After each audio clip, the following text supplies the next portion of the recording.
Shalom sahabat Sabas. Kita kembali dalam perenungan firman Tuhan dalam program Renungan Sabda Bapa Surgawi. Kebenaran firman Tuhan yang mau kita renungkan pagi hari ini adalah dari kitab Yeremia 29 ayat 11. Saya akan bacakan buat saudara dan saya. Sebab aku ini mengetahui rancangan-rancangan apa yang ada padaku mengenai kamu. Demikianlah firman Tuhan, yaitu rancangan damai sejahtera dan bukan rancangan kecelakaan, untuk memberikan kepadamu hari depan yang penuh harapan. Saudaraku yang saya kasih di dalam Tuhan, Yeremia menyampaikan firman Tuhan ini kepada jemaat Tuhan atau kepada orang Yehuda yang sedang tertawan di Babel. Dengan adanya penyampaian firman ini, berarti Yeremia menyampaikan sebuah harapan supaya orang-orang yang ditawan di Babel itu, mereka berharap kepada Allah di tengah tawanan itu. Sehingga kebenaran firman ini memberikan semangat baru buat bangsa Yehuda pada saat itu, yaitu supaya mereka hanya berpengharapan kepada Tuhan. Untuk itu tema perenungan kita pada pagi hari ini adalah berpengharapanlah hanya pada Tuhan. Saudaraku yang saya kasih di dalam Tuhan, tentu kita harus tahu berpengharapan kepada Tuhan artinya apa. Setidaknya ada 3 hal yang perlu kita ketahui tentang berpengharapan kepada Tuhan. Yang pertama, berpengharapan pada Tuhan berarti meyakini rancangan Tuhan selalu baik. Tuhan tidak pernah merancang sesuatu yang tidak baik. Sehingga kita harus sadar bahwa rancangan Tuhan selalu baik. Ayat 11 di dalam pasal 29 dikatakan, sebab aku ini mengetahui rancangan-rancangan apa yang ada padaku mengenai kamu. Demikianlah firman Tuhan, yaitu rancangan damai sejahtera. Damai sejahtera di tengah-tengah tawanan diberikan suatu harapan bahwa ketika engkau berharap kepada Allah, hidupmu akan mengalami damai sejahtera. Tentu ini adalah rancangan Tuhan yang baik sekali. Untuk itu saudara yang saya kasih di dalam Tuhan, kalau begitu, mari kita berpengharapan hanya kepada Tuhan, tidak kepada siapapun. Karena berpengharapan kepada Tuhan berarti meyakini rancangan Tuhan selalu baik dalam hidup saudara, bahkan juga dalam hidup saya, dalam hidup semua orang yang percaya, yang berharap kepada Tuhan. Yang kedua, berpengharapan pada Tuhan berarti meyakini penyertaan Tuhan selalu nyata. Meyakini penyertaan Tuhan itu nyata. Pasal 40 ayat 10 berkata, pasal 41 maksud saya ayat 10, jangan takut sebab aku ini menyertai engkau. Jangan bimbang sebab aku ini Allahmu. Aku akan meneguhkan bahkan menolong engkau. Aku akan memegang engkau dengan tangan kananku yang membawa kemenangan. Saudaraku, ada kata di sana bahwa aku menyertai engkau. Berpengharapan kepada Tuhan berarti meyakini penyertaan Tuhan itu nyata, penyertaan Tuhan itu terasa, dan penyertaan Tuhan itu sangat-sangat bisa dibuktikan.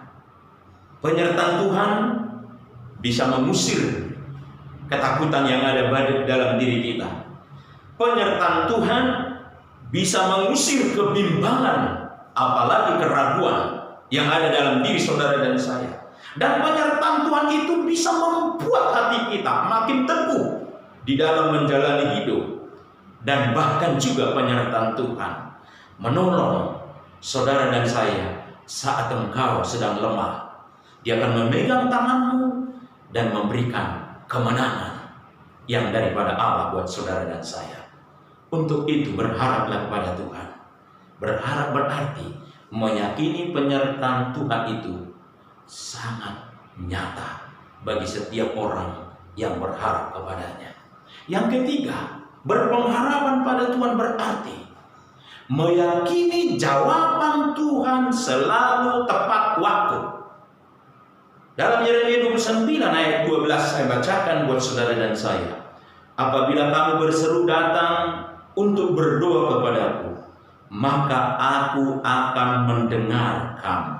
Yeremia 3 berkata, berserulah kepadaku, maka aku akan menjawab engkau dan akan memberitahukan kepadamu hal-hal yang besar dan yang tidak terpahami, yakni hal-hal yang tidak kau ketahui.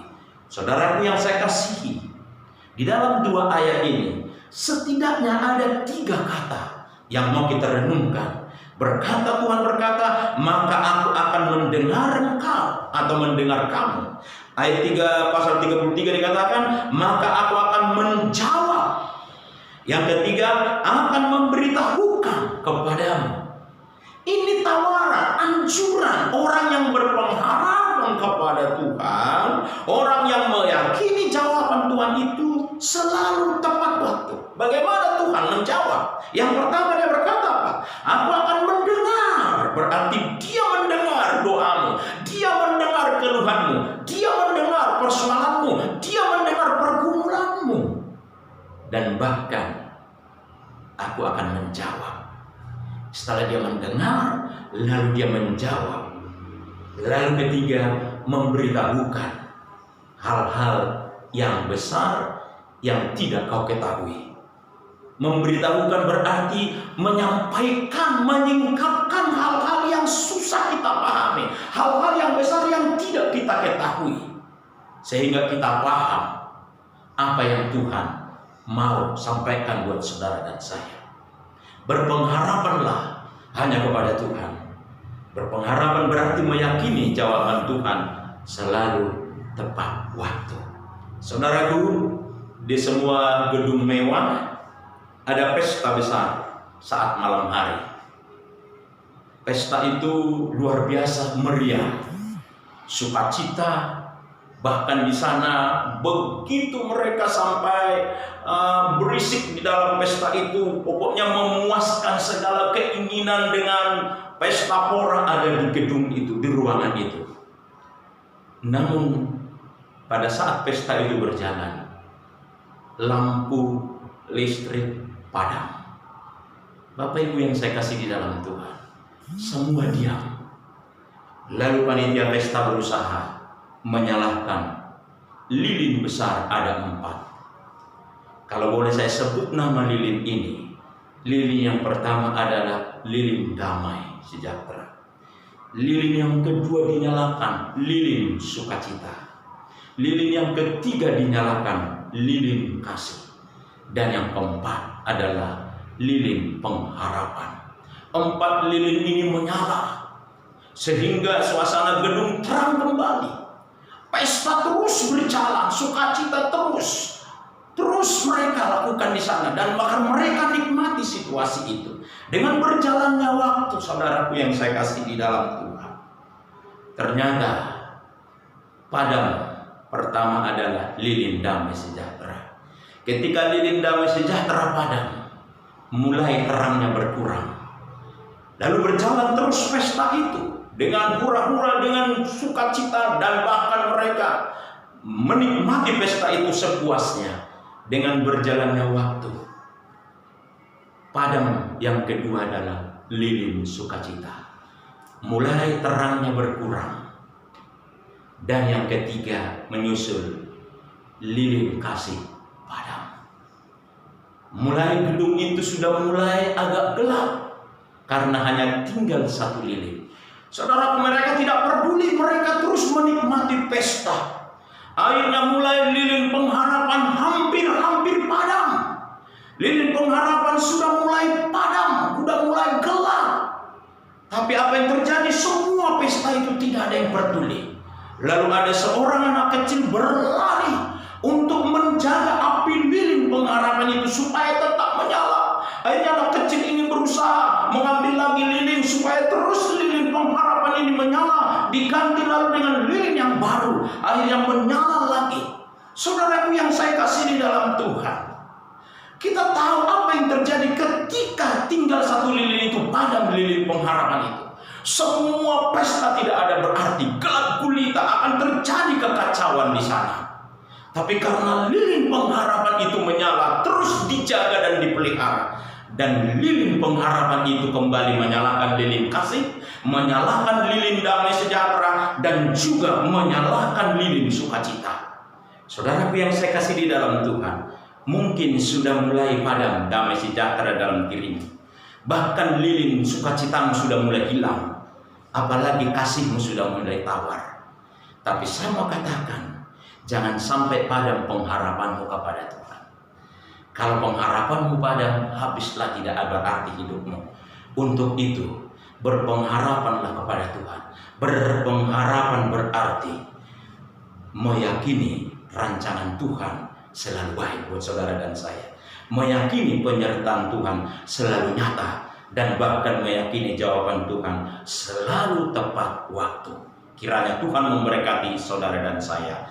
Amin. Kita berdoa. Bapa di surga, kami bersyukur atas lawatan-Mu. Biarlah aktivitas kami di hari ini terus disertai dan diberkati Tuhan. Biarlah kami berpengharapan hanya kepada Yesus Kristus. Dalam Kristus Yesus berdoa. Amin. Puji Tuhan. Shalom. Sampai jumpa di program Sabas di hari yang akan datang. Amin.